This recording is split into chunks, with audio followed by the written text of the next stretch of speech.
Hello dear friends, ഈ വർഷം July, August, September അതുപോലെ തന്നെ അടുത്ത വർഷത്തിൽ ആദ്യം ഇറങ്ങാൻ പോകുന്ന 3 SUV-കളുടെ കാര്യമാണ് ഇന്ന് ഈ വീഡിയോയിൽ പറയുന്നത്. അതിനകത്ത് EV ഉണ്ട്, പെട്രോൾ ഉണ്ട്, ഡീസൽ ഉണ്ട്. നമുക്ക് ഏതൊക്കെയാണ് ആ വാഹനങ്ങൾ എന്ന് നോക്കാം. ആദ്യമായി നമ്മൾ കാത്തിരിക്കുന്നത് ടാറ്റയുടെ എക്കാലത്തെയും മികച്ച വാഹനമായിട്ടുള്ള ഇപ്പം റീസെന്റ് ആയിട്ട് പെട്രോളിൽ ഇറങ്ങിയിട്ടുള്ള സിയറയാണ്. സിയറ EV ആണ് വരാൻ പോകുന്നത്.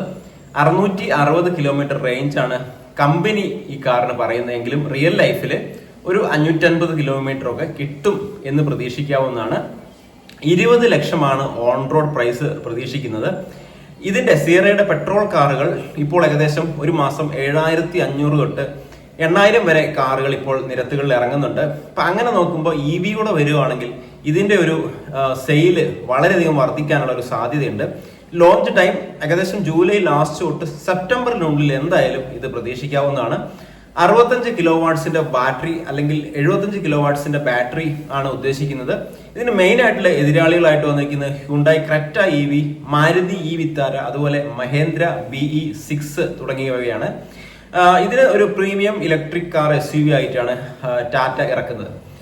ഇനി രണ്ടാമത് നമ്മൾ നോക്കുകയാണെങ്കിൽ സെയിൽസിൽ വളരെയധികം പിന്നോട്ട് നിൽക്കുന്ന കിയ സൈറോസിന്റെ EV ആണ്. അത് കിയയുടെ തന്നെ രണ്ടാമത്തെ EV6 കഴിഞ്ഞ രണ്ടാമത്തെ EV ആയിട്ടാണ് കിയ സൈറോസ് വരുന്നത്. ഇതിന്റെ ഒരു ബോക്സി ഡിസൈൻ ആയതുകൊണ്ടാണെന്ന് തോന്നുന്നു ആൾക്കാർ വലിയധികം ഒരു സെയില് ഈ വണ്ടി കൈവരിച്ചിട്ടില്ല. അതുപോലെ അധികം ആളുകൾ ഇഷ്ടപ്പെടാത്തൊരു വണ്ടിയാണ് കിയ സൈറോസ്.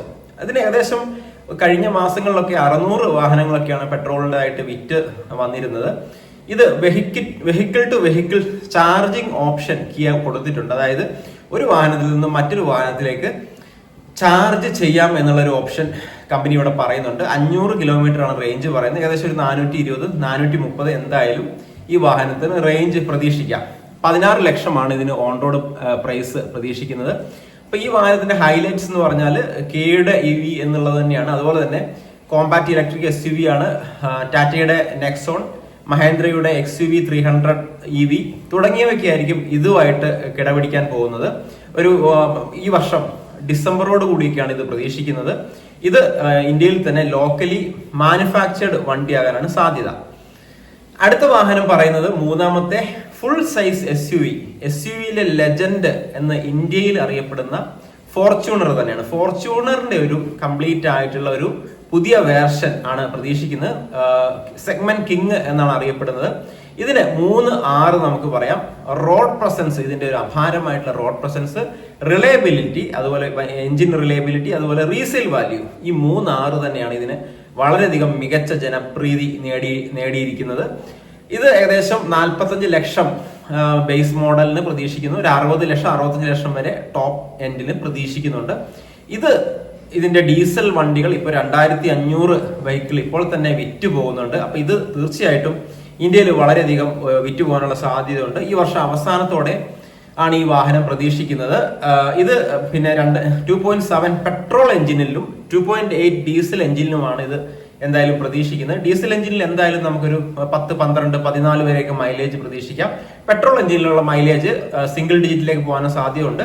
പക്ഷേ പെട്രോൾ എഞ്ചിൻ സാധാരണക്കാർ അങ്ങനെ എടുക്കാനുള്ള സാധ്യതയില്ല. എന്നാലും വില കൂടുതലാണ്. പക്ഷെ ഈ വണ്ടി അതിനനുസരിച്ചുള്ള മൂല്യം തരുന്നുള്ളൂ എന്നുള്ളതാണ്.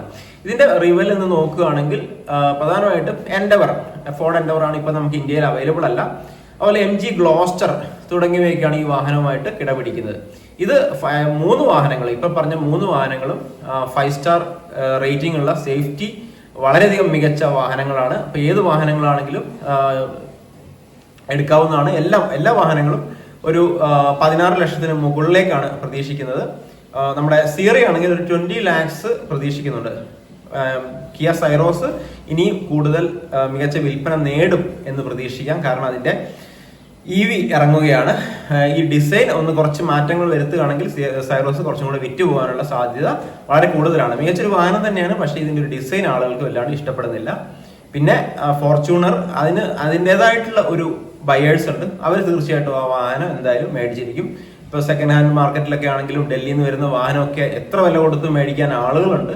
16 ലക്ഷം 17 ലക്ഷം ഒക്കെ കൊടുത്താൽ ഇതിന്റെ ബേസ് മോഡൽ, അതായത് ഡൽഹിയിൽ നിന്ന് വരുന്ന ഒരു മാനുവൽ വാഹനത്തിന് തന്നെ 17-18 ലക്ഷം ഒക്കെ വില വരുന്ന വാഹനങ്ങൾ ഡൽഹിയിൽ നിന്ന് കിട്ടാനുണ്ട്. പക്ഷെ അതൊക്കെ നോക്കിയെടുക്കണം.